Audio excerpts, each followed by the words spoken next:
ำลังกินเมืองเชียงใหม่เคยเป็นเมืองที่คนไทยภูมิใจเมืองภูเขาเมืองวัฒนธรรมเมืองท่องเที่ยวเมืองที่ควรจะโตไปพร้อมกับผู้คนโต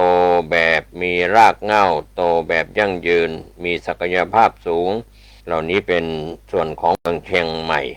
แต่วันนี้เชียงใหม่กำลังถูกเปลี่ยนสถานะแบบเงียบๆจากเมืองท่องเที่ยวกลายเป็นพื้นที่ยุทธศาสตร์ของทุนจีนเทา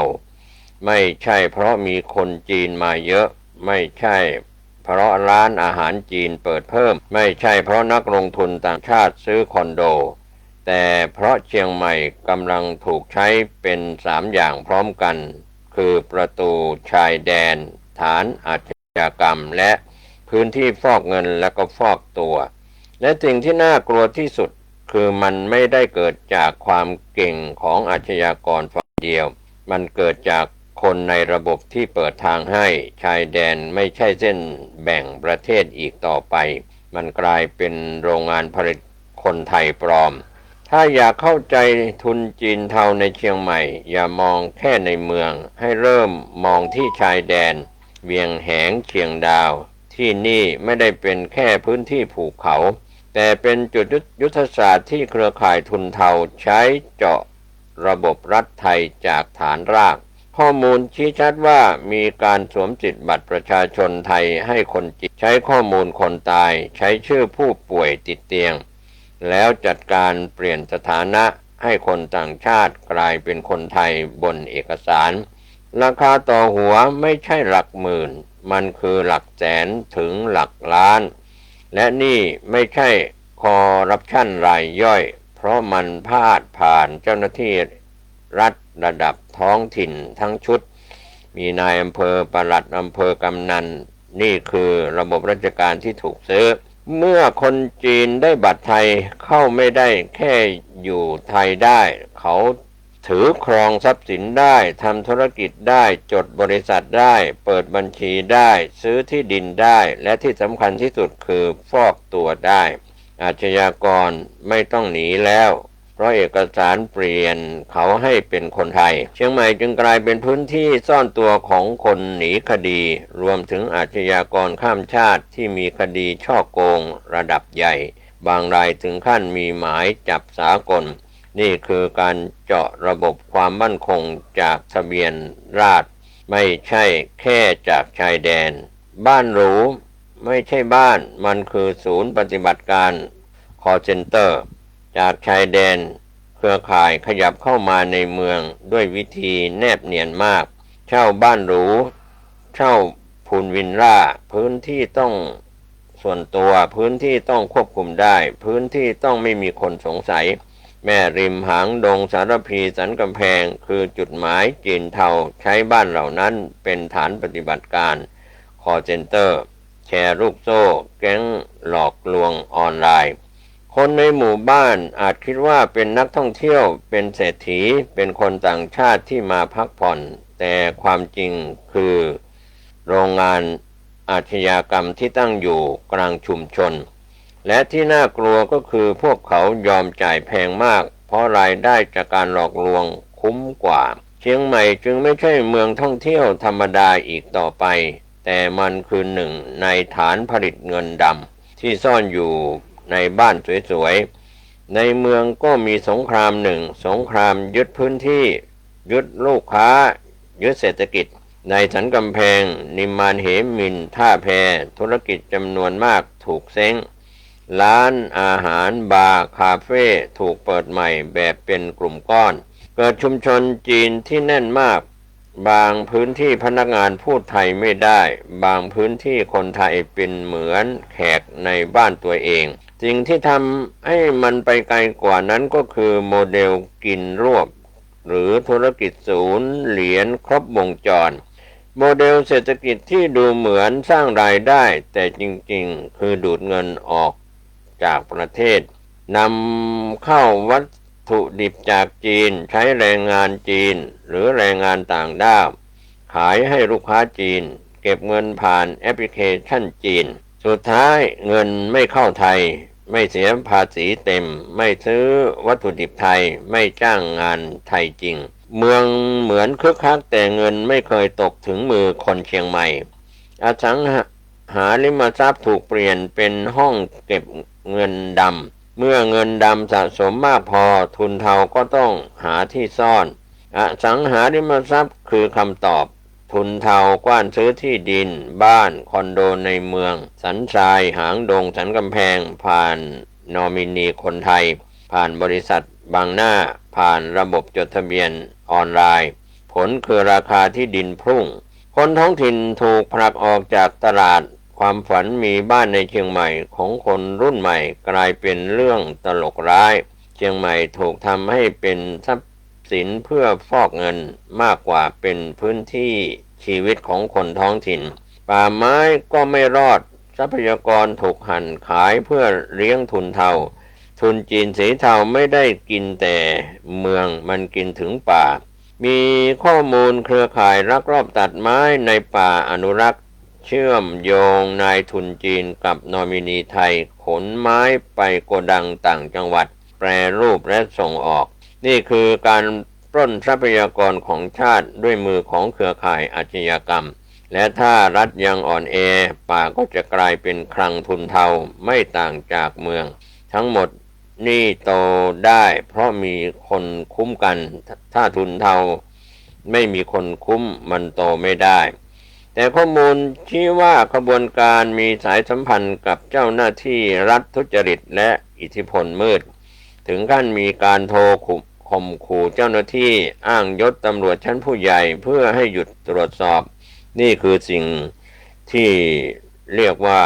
เป็นเรื่องที่ทุนเทาจึงไม่ได้กลัวประชาชนมันกลัวแค่รัฐที่กล้าจัดการเท่านั้นและถ้ารัฐไม่กล้าทุนเทาก็จะกลายเป็นรัฐซ้อนรัฐที่น่ากลัวที่สุดยังมีประเด็นที่คนส่วนใหญ่มองไม่เห็นการขยายอิทธิพลจีนอย่างเงียบๆแต่น่ากลัวบางพื้นที่ชายแดนอย่างเมืองนะเชียงดาวมีโรงเรียนสอนภาษาจีนที่มีสัญลักษณ์การเมืองและลักษณะการปลูกฝังแนวคิดที่ถูกตั้งคำถามว่าอาจกระทบต่อความมั่นคงนี่ไม่ใช่การต่อต้านภาษาแต่คือการชี้ว่าทุนเทาไม่ได้มาเพื่อธุรกิจอย่างเดียวมาเพื่อสร้างพื้นที่สร้างชุมชนคู่ขนานสร้างอิทธิพลระยะยาวและถ้าเรายังคิดว่าเป็นเรื่องเศรษฐกิจเราจะตามเกมไม่ทันเชียงใหม่วันนี้จึงไม่ใช่แค่เมืองถูกลงทุนแต่คือเมืองที่กำลังถูกยึดทั้งระบบยึดทะเบียนราษฎร์ยึดบ้านหรูเป็นฐานอาชญากรรมยึดย่านเศรษฐกิจยึดอสังหาริมทรัพย์ที่เป็นซ่อนเงินดำยึดทรัพยากรธรรมชาติและยึดอำนาจผ่านการคอร์รัปชันนี่ไม่ใช่เรื่องไกลตัวคืออนาคตของเชียงใหม่และเป็นโมเดลที่ลุกลามไปทั่วประเทศได้ถ้าเรายังปล่อยให้ทุนเทาซื้อรัฐได้ซื้อเอกสารได้ซื้อความเงียบได้วันหนึ่งเราจะตื่นขึ้นมาในประเทศไทยคนไทยเป็นผู้เช่าอยู่บนแผ่นดินตัวเองก็เป็นมุมมองวิพากษ์เรื่องของเชียงใหม่จะเป็นไปในทิศทางใดคนเชียงใหม่และผู้ที่มาอาศัยอยู่ในเชียงใหม่มีหลากหลายรูปแบบท่านนำข้อมูลเหล่านี้ไปวิพากษ์วิจารณ์ไปคิดไปพิจารณาท่านใช้วิจารณญาณในการรับข้อมูลเรื่องนี้ว่าจะเป็นรูปธรรมไปในทางเสื่อมเสียมากขึ้นในเชียงใหม่หรือจะเจริญขึ้นอย่างไรท่านไปทบทวนในฐานะเป็นคนเชียงใหม่หรือผู้มาอาศัยอยู่ในจังหวัดเชียงใหม่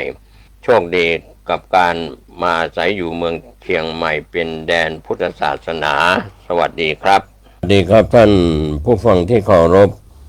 ธรรมสาระการปฏิบัติธรรมของพระสุปฏิปันโนพระป่านำเล่าต่อเนื่องกันมาผมเกษตรเพชรนิตวิทยากรได้นำเอกสารจากพระเดชพระคุณพระปัญญาพิสารเถรหลวงพ่อทูลขิปะปัญโยอดีตเจ้าวาดวัดป่าบ้านค้อตำบลเขือน้ำอำเภอบ้านผือจังหวัดอุดรธานีนำเล่าประวัติ ปฏิปทาการปฏิบัติธรรมของท่านผู้ฟังได้รับรู้รับทราบปฏิปทาของหลวงพ่อทูลหรือพระอาจารย์ทูลมาอย่างต่อเนื่องนะครับนำเล่าในส่วนของการนำเล่าประวัติปฏิปทาของท่านหลังจากหลวงพ่อคูณได้พูดคุยเรื่องสมัยที่ท่านอยู่กับหลวงปู่ขาวว่าหลวงปู่นิมิตว่าอายุไขจะอยู่ได้80 ปีแต่หลวงปู่อยู่ได้96 ปีแล้วหลวงปู่ก็ถามหลวงพ่อว่าท่านเคยนิมิตไหมว่าจะอยู่ถึงเมื่อไหร่หลวงพ่อบอกว่ามีนิมิตจะอยู่ถึง86 ปีแต่ไม่รู้จะอยู่ได้เท่าใดท่านจึงพูดว่านิมิตของหลวงปู่ขาวก็ไม่เที่ยงของหลวงพ่อทูลก็คงไม่เที่ยงเหมือนกันและให้เรียกลูกศิษย์เข้ามากราบได้หลวงพ่อจะไปแล้วเบื่อเหลือเกินตอนนี้ดูหลวงพ่อทูลหน้าตาสดชื่นร่าเริงก็นำเล่ามาจนถึงวันที่กล่าวถึงก็คือวันที่8 ตุลาคม 2551อาการทั่วไปของหลวงพ่อทูลช่วงบ่ายหลวงพ่อทูลก็จำวัดตอนเย็นก็มีโยมนำน้ำมันงามาถวายให้ทาตัวหลวงพ่อทูลแก้ปวดเมื่อยตามร่างกายถึงวันที่5 ตุลาคม 2551หลวงพ่อทูลก็จำลูกศิษย์ไม่ได้มีอาการหวาดผวาทั้งนี้เป็นเพราะผลข้างเคียงของยาแก้ปวดที่ใช้อยู่แต่หมอเลือกยานี้เพราะไม่ต้องฉัน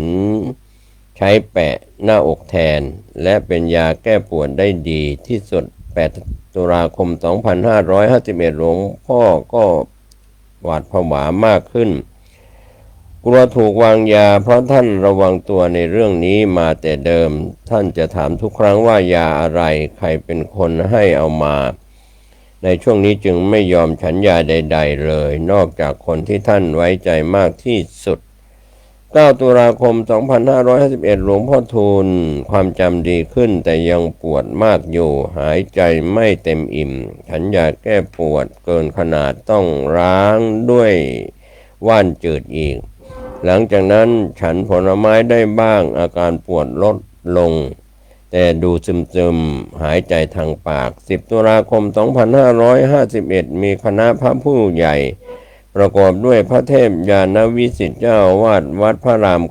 9กาญจนาภิเษกพระศรีญาณโสพลพระครูภาวนาจิตตสุนทรแม่ชีและฆราวาสมาร่วมสวดมนต์ถวายหลวงพ่อทำให้เห็นถึงความห่วงใยจากคณะศิษย์ที่จะทำทุกวิถีทางให้หลวงพ่อทูลหายจากการเจ็บป่วยเย็นนั้นหลวงพ่อทูลเจ็บบริเวณหน้าอกมากโดยหน้าอกไม่ได้แม้แต่ผ้าอังสะก็เจ็บได้เรียนปรึกษาหมอเพิ่มยาให้ฉันหลังจากนั้นอาการเจ็บหน้าอกก็ทุเลาลง11 ตุลาคม 2551คณะแพทย์จากโรงพยาบาลศิริราชมากราบเยี่ยมและนิมนต์หลวงพ่อทูลขึ้นไปรักษาโดยได้อธิบายวิธีการรักษา2 วิธี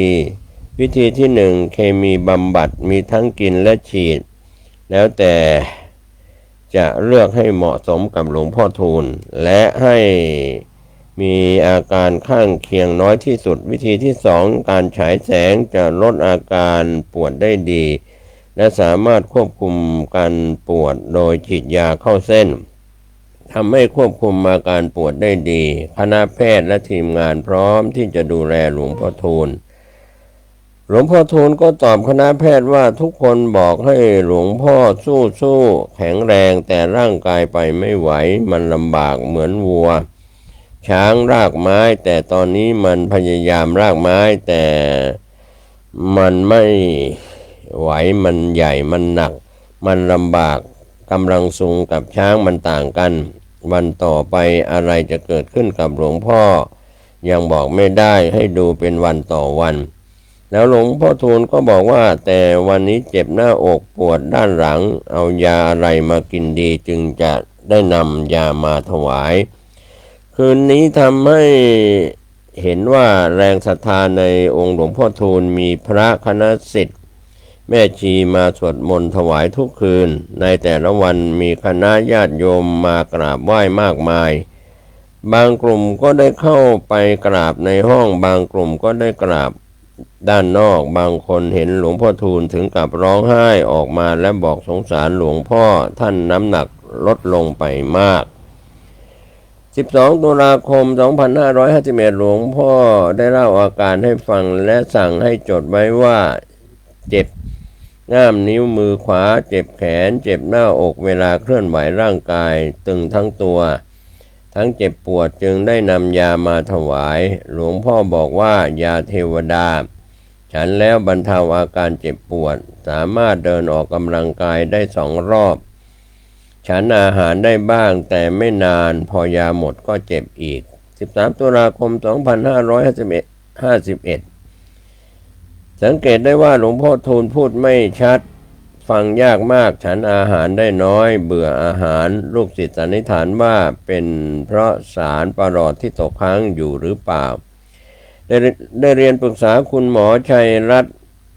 เรื่องหลวงพ่อฉันอาหารได้น้อยคุณหมอแนะนำให้สารอาหารทางหลอดเลือด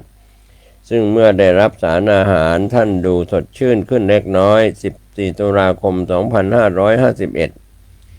วันปวารณาออกพรรษามีคณะสงฆ์และแม่ชีแม่พราหมณ์มากราบหลวงพ่อทูลที่ห้องโถงประมาณ200 คนได้สวดมนต์ถวายหลวงพ่อทูลออกมาให้กราบและท่านพยายามจะเทศถึงแม้ไม่ค่อยมีเสียงและเหนื่อยท่านก็เทศว่าท่านมีหลายสิ่งหลายอย่างอยากจะบอกให้รู้ถึงการเปลี่ยนแปลงของโลกภัยธรรมชาติอยากทำอีกหลายอย่างแต่ธาตุขันธ์ไม่เอื้อเมื่อยังมีพระผู้ปฏิบัติดีปฏิบัติชอบอยู่ตราบนั้นจะยังไม่หมดจากพระอริยเจ้าให้พยายามฝึกตัวเองหลังจากนั้นหลวงพ่อทูลก็กลับเข้าห้องพัก15 ตุลาคม 2551พระเจ้าวรวงศ์เธอพระองค์เจ้าสมสวรีพระวรราชาธินัดดามาศในขณะนั้นเสด็จมาเยี่ยมและสนทนาธรรมเป็นการส่วนพระองค์วันนี้เป็นที่น่าแปลกใจหลวงพ่อทูลมีกำลังใจดีมากอาการกระปรี้กระเปร่าอย่างเห็นได้ชัดยิ้มแย้มแจ่มใสถึงท่านจะเจ็บป่วยแต่ก็อดทนท่านครองจีวรและเดินออกมาจากห้องเองโดยไม่ต้องใช้รถเข็นไม่ต้องมีพระอุปถากพยุงท่านพยายามจะสนทนาด้วยแต่ไม่มีเสียงพูดไม่ชัดเท่าที่ควรและเหนื่อยมากต้อนรับอยู่ประมาณครึ่งชั่วโมงช่วงที่หลวงพ่อทูลอาพาธมีคณะแพทย์มาตรวจเยี่ยมทุกวันบางวันมีมาตรวจเยี่ยมตอนเช้าเยี่ยมตอนเย็นเปรียบเสมือนอยู่ในโรงพยาบาลมีอุปกรณ์ครบครันเช่นเครื่องให้ออกซิเจนเครื่องวัดความดันโลหิตเครื่องตรวจวัดระดับออกซิเจนที่ปลายนิ้วเครื่องดูกราฟหัวใจมีเครื่องให้สารน้ำทางหลอดเลือดและยาไม่แตกต่างกับการอยู่โรงพยาบาลเหมือนย้ายโรงพยาบาลมาไว้ที่วัด16 ตุลาคม 2551ในช่วงเช้าหลวงพ่อทูลออกมาให้ลูกศิษย์ได้กราบและนั่งคุยอยู่ประมาณ30 นาที17 ตุลาคม 2551หลวงพ่อทูลอาการไม่ดีนอนไม่หลับฉันได้น้อยแล้วก็ตาลอย18 ตุลาคม 2551หลวงพ่อทูลหายใจเหนื่อยผุดลุกผุดนั่งนอนราบไม่ได้และยังเจ็บปวดมากแขนและขาข้างขวาไม่มีแรงดูเหมือนเป็นวันที่แย่ที่สุดคณะผู้ดูแลสันนิษฐานว่ายังมีสารประหลอดตกค้างที่ยังออกไม่หมดจึงได้ขออนุญาตหลวงพ่อทูลใช้ว่านจืดล้างประหลอดอีกครั้งหนึ่งซึ่งหลวงพ่อทูลก็เห็นดีด้วยช่วงเย็นคุณหมอสิทธิชัยและดร.นิพิพัฒน์เข้ามาตรวจเยี่ยมฟังเสียงปอดดีและลูกศิษย์พยายามนิมนต์ไปรักษาที่โรงพยาบาลแต่ท่านปฏิเสธที่จะไปโรงพยาบาลแต่อนุญาตให้ใส่ออกซิเจนทางจมูก เพื่อให้หายใจได้สะดวกขึ้นบางครั้งท่านรู้สึกหายใจดีท่านก็จะถอดออกเวลาท่านจะใส่ออกซิเจนหลวงพ่อทูลจะแสดงด้วยการย่นจมูกหลวงพ่อทูลกำลังสอนให้เป็นคนช่างสังเกตทุกสิ่งทุกอย่างที่อยู่รอบตัวแม้แต่การช่วยพยุงหลวงพ่อทูลลุกขึ้นนั่งควรจะจับอย่างไรจับตรงไหนท่านไม่เจ็บเพราะว่าถ้าทำหลวงพ่อเจ็บหลวงพ่อก็จะร้องออกมาเสียงดังคนที่พยุงก็ถูกมองว่าทำให้หลวงพ่อเจ็บอันนี้คือสิ่งที่หลวงพ่อทูลสอนให้สังเกตจากคนอื่นว่าทำอย่างไรและอันไหนเหมาะสมวันนี้หลวงพ่อทูลถูกเจาะเลือดไปตรวจแทนการไปโรงพยาบาล19 ตุลาคม 2551หลวงพ่อทูลทำกิจวัตรประจำวันพร้อมฉันโอสถทิพย์และหลวงพ่อก็นั่งรถเข็นไปหน้าระเบียงยังมีอาการเหนื่อยนอนศีรษะสูงคุณหมอจากโรงพยาบาลสระไครมาตรวจและฟังปอดมีเสียงดังกรอบแกรบนิดหน่อยหายใจเร็วให้ออกซิเจนทางจมูกฉันข้าวต้มได้นิดหน่อยผลไม้1 ชิ้นและฉันยาคืนนี้หลวงพ่อทูลดูไม่สบายยังปวดอยู่หลวงพ่อบุญมาช่วยบีบนวดให้แต่หลวงพ่อก็ยังเจ็บ20 ตุลาคม 2551หลวงพ่อทูลเหนื่อยแล้วก็ลุกผุดนั่งนอนราบไม่ได้ปวดตามเนื้อปากแห้งซีดและก็อ่อนเพลียหลวงพ่อบอกว่าขาไม่มีแรงใส่ออกซิเจนทางจมูกหลวงพ่อปฏิเสธยาทุกชนิดพระอาจารย์แดงหลวงพ่อบุญมาและคณะศิษย์กราบนิมนต์หลวงพ่อไปโรงพยาบาลแต่หลวงพ่อปฏิเสธแต่ดูอาการท่านอดทนต่อความเจ็บป่วยทำให้เห็นสภาวะทุกข์ที่เกิดจากสังขารที่หลวงพ่อทูลแสดงให้เห็นหลีกเลี่ยงไม่ได้ต้องยอมรับเพราะเป็นสิ่งที่อาศัยจากร่างกายนี้เมื่อสังขารนี้เจ็บป่วยก็ต้องเยียวยารักษาตั้งแต่6 โมงเช้าจนถึงบ่าย 2 โมงหลวงพ่อทูลปฏิเสธทุกอย่างลูกศิษย์ทุกคนก็เป็นห่วงและพอดีวันนั้นทุกคนก็ร่วมปรึกษาและขอโอกาสหลวงพ่อทูลให้ไปรักษาที่โรงพยาบาลเจรจาต่อรองใช้เวลาหลายชั่วโมงหลวงพ่อยอมไปโรงพยาบาล 2-3 วันเวลาบ่าย 2 โมงหลวงพ่อไปโรงพยาบาลวัฒนาและตรวจเอ็กซเรย์ปอดพบมีน้ำในปอดคุณหมอ